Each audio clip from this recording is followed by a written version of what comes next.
I'm John Bunker. Is your proprietor. Friday morning. And yes, I am standing out in front of the new church owned by the Church of Scientology. Well, it was a church. It was built in 1925, fell into disuse. The developer bought it, turned it into more of a funky hippie creative offices kind of thing. And now the Church of Scientology's bought it for $13.5 million here on the corner of Sunset and Alexandria in Hollywood.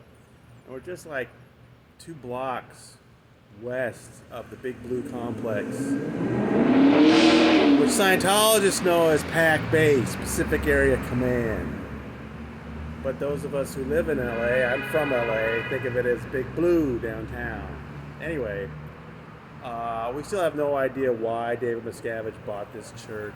It's going to be fun to see what he does with it. But what a week we've had here in the bunker, reporting from the Danny Masterson trial.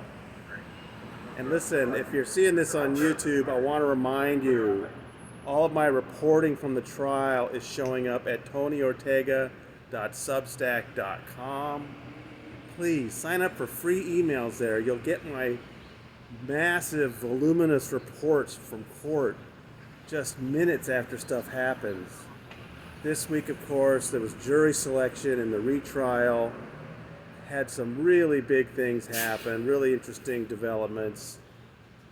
Managed to get my hands on some interesting documents and overheard some interesting information, some of which the judge wasn't thrilled that I learned about, but you know, I really respect Judge Olmedo, and this week, boy, did she do what she planned to do. She said she was going to get a jury done in only 4 days, and she did it. Now, this morning at the Substack, again, tonyortega.substack.com, we've got a story where we look at the information that we managed to get about each of the 12 jurors that did make it onto the panel.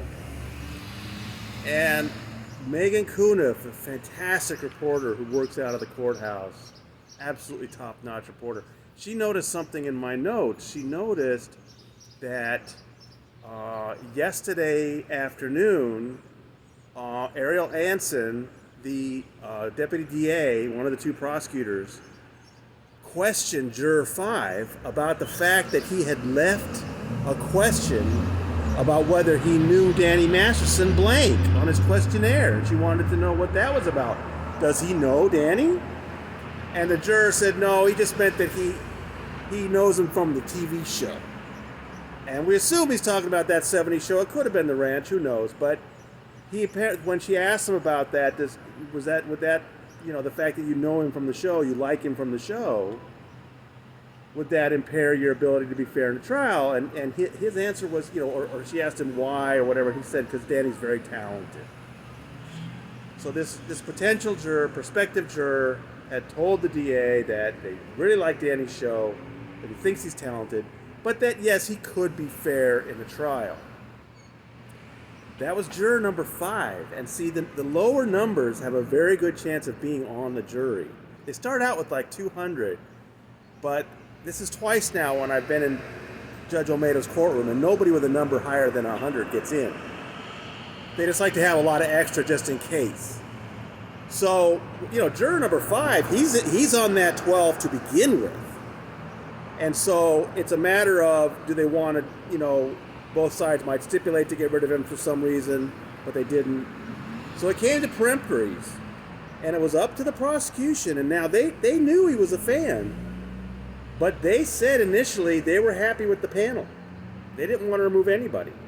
But the defense started removing several people, and so then the prosecution started removing the new people that came on. Eventually they got the panel set, but juror 5 was still there.